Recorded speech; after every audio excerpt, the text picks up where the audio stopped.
Surat SBI લૂંટકાંડમાં મુખ્ય આરોપીનું half encounter. Surat શહેરની SBI બેંકમાં થયેલી ₹50 લાખની લૂંટના કેસમાં ક્રાઇમ બ્રાન્ચે મોટી કાર્યવાહી હાથ ધરી છે. કેસના મુખ્ય આરોપી શુભમનું કન્યાસી ગામ નજીક હાફ એન્કાઉન્ટર કરવામાં આવ્યું હોવાનું સામે આવ્યું છે. માહિતી મુજબ ક્રાઇમ બ્રાન્ચની ટીમ આરોપી શુભમને લૂંટ દરમિયાન ઉપયોગમાં લેવાયેલી ગનના રિકન્સ્ટ્રક્શન માટે કુરસદ ગામ નજીક લઈ ગઈ હતી. આરોપીએ ગન છુપાવેલી જગ્યાએ પહોંચ્યા બાદ અચાનક પોલીસ પર ફાયરિંગ કરવાનો પ્રયાસ કર્યો હતો. સ્વ બચાવમાં એસીપી કિરણ મોદીએ વળતું ફાયરિંગ કરતા આરોપી શુભમના પગના ભાગે ગોળી વાગી હતી. ઇજાગ્રસ્ત હાલતમાં આરોપીને પોલીસ પ્રોટેક્શન હેઠળ સારવાર માટે સુરત સિવિલ હોસ્પિટલ ખસેડવામાં આવ્યો છે. આ સમગ્ર ઘટનાને લઈને પોલીસ દ્વારા વધુ તપાસ હાથ ધરવામાં આવી છે. એસબીઆઈ લૂંટકાંડમાં હવે વધુ ખુલાસાઓ થવાની શક્યતા વ્યક્ત કરવામાં આવી રહી છે.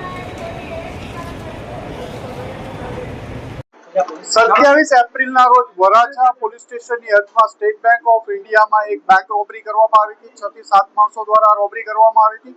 સુરત ક્રાઇમ બ્રાન્ચ દ્વારા આ ગુનાના કામે ઉત્તર પ્રદેશના અયોધ્યાથી એક કિસમ શુભમ ઠાકુર અને એની સાથે અન્ય એકની ધરપકડ કરવામાં આવી હતી.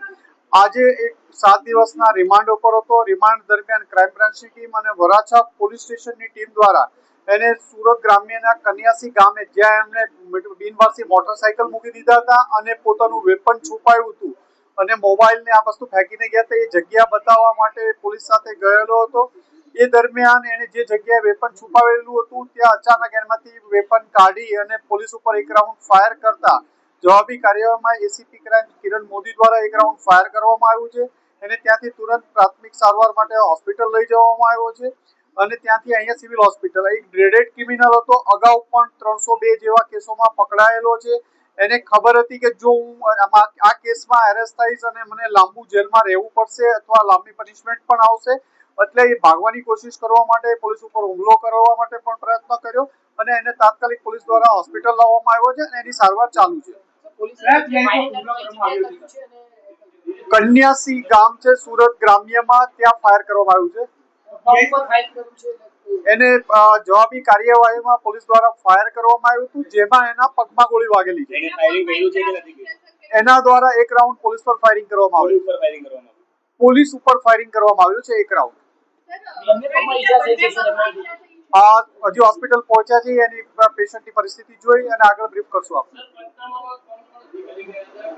એ પોલીસની કાર્યવાહી ચાલુ છે. રીડિંગ ટીમ દ્વારા વરાછા પોલીસ સ્ટેશન અને સુરત ક્રાઇમ બ્રાન્ચની ટીમ ગઈ હતી. બંને આરોપીમાં જે શુભમ ઠાકોર છે એ જ ગુનામાં હાજર હતો ગુનાવાળી જગ્યા ઉપર. એને બાઇક અને વેપન છુપાવેલા હતા એટલે એને જ લઈ જવામાં આવ્યો હતો. કન્યાસી ગામમાં એ લોકો જ્યાં ખેતરોમાંથી ભાગ્યા હતા ત્યાં મૂકીને ગયેલો હતો. એ જગ્યાને પંચનામામાં મેન્શન છે. વેપન એક કબજે કરવામાં આવ્યું છે. લોડેડ વેપન હતું અને એમાંથી જ પોલીસ ઉપર ફાયર કરવામાં આવ્યું છે અને શાયદ બીજા રાઉન્ડ પણ એમાં છે. ઓટોમેટિક પિસ્તલ છે. ગેરમાર્ગે એને વેપન અને મોબાઈલનું કીધેલું હતું ને એ રિકવરી દરમિયાન એ બતાવતો હતો જગ્યા અને એને અચાનક વેપન કાઢી અને ફાયર કર્યું.